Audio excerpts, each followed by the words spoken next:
Assalamualaikum semua, selamat datang di kanal YouTube lingkaran terpopuler. Semoga teman-teman semua yang menyaksikan video ini dalam keadaan baik-baik saja ya. Oke, kita lagi-lagi akan bernarasi tentang kehidupan. Ya, iringan kehidupan lah, bukan kehidupan. Namun tentang kematian. Kamu takut mati? Oke, kita bahas ya tentang kematian, baik secara sains ataupun keimanan. Kematian adalah hal yang menakutkan, karena pada saat itu terjadi, kita tidak bisa lagi menikmati dunia ini. Kehidupan yang selama ini kita nikmati akan terputus, lalu dikubur. Diinginkan atau tidak, kematian merupakan bagian alami dari lingkaran kehidupan.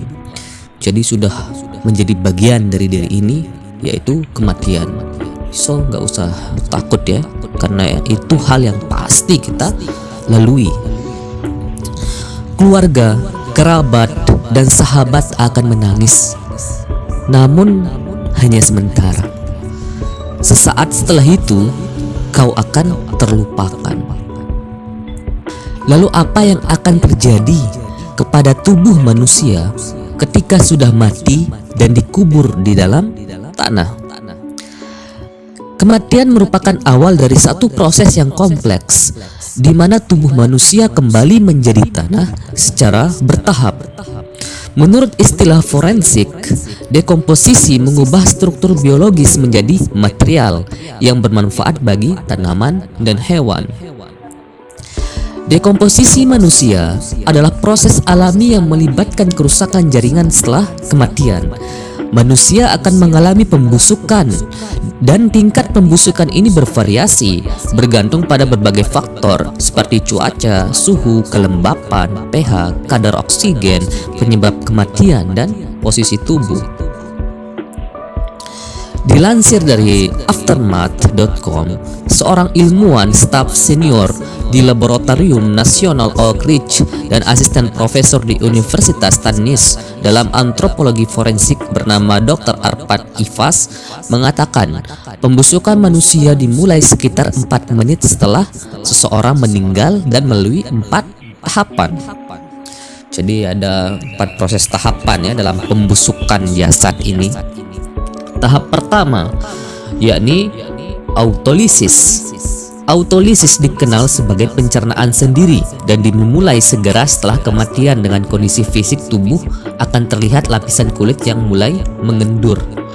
Jadi dalam tahap ini, bakteri itu mulai dengan leluasa memakan semua nutrisi yang ada di dalam tubuh, sehingga menyebabkan penumpukan dan terlihat lentur banget ini kulit kita.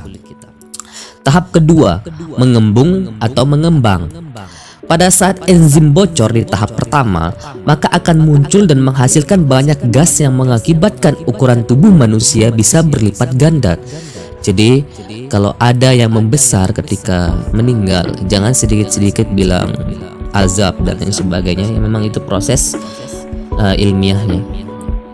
Tahap ini, mikroorganisme dan bakteri menghasilkan bau yang sangat tidak sedap, biasa disebut dengan pembusukan. Jadi setelah makan nutrisi yang sangat banyak di tahap pertama, setelah itu dia akan mengeluarkan bau busuk yang sangat menyengat. Makanya ditaruhkan di sana kayak pewangi ketika orang meninggal supaya bau busuknya tidak terlalu menyengat gitu. Secara fisik akan terlihat perubahan warna kulit akibat dari senyawa yang mengandung belerang yang dilepaskan oleh bakteri. Kita menuju ke tahap ketiga, yaitu peluruhan aktif. Tahap ketiga ini adalah proses di mana cairan dilepaskan untuk meluruhkan hingga organ otot, kulit menjadi cair. Ketika semua jaringan tubuh terurai keluar nih, semua jaringan tubuh, jantung, mata, semua hati, paru-paru keluar, mayat akan kehilangan massa paling banyak dan tersisa rambut, tulang, dan tulang rawan. Tahap keempat, skeletonisasi. Tahap terakhir dari proses kematian adalah penguraian. Adalah proses di mana mayat akan berubah menjadi kerangka. Jadinya hanya sisa tulang belulang. Organ-organ tadi itu terurai, bermanfaat untuk hewan-hewan di sana dimakan, mata kita dimakan, paru-paru kita dimakan. Setelah agak cair gitu dimakan, jadi manfaat untuk hewan.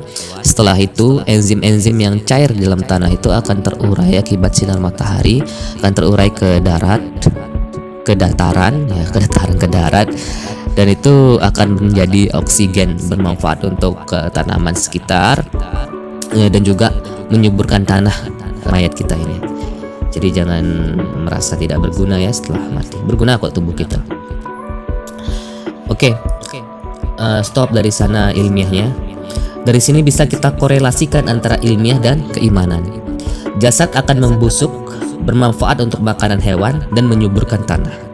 Sedangkan ruh akan menanti di alam barzah antara disiksa atau nikmat kubur, hingga pada akhirnya akan dibangkitkan pada peniupan sangkakala kedua oleh malaikat Israfil atas izin Allah Subhanahu wa taala.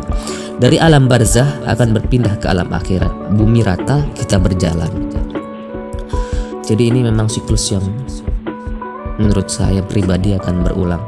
Tak usah risau, karena memang ini hal yang wajib kita lalui. Proses ini akan terus berulang, entah sampai kapan dan mengapa. Besok ku tanyakan kepada Tuhanku Allah Subhanahu wa taala, mengapa Dia selalu menciptakan, lalu menghancurkan, lalu menciptakan kembali. Cukup gelap ya. Oke, sekian ya teman-teman. Mohon maaf dan terima kasih. Semoga bermanfaat. Hadanallahu wa iyyakum ila sabilil falah wal muwafiq ila aqwamit thoriq. Assalamualaikum warahmatullahi taala wabarakatuh.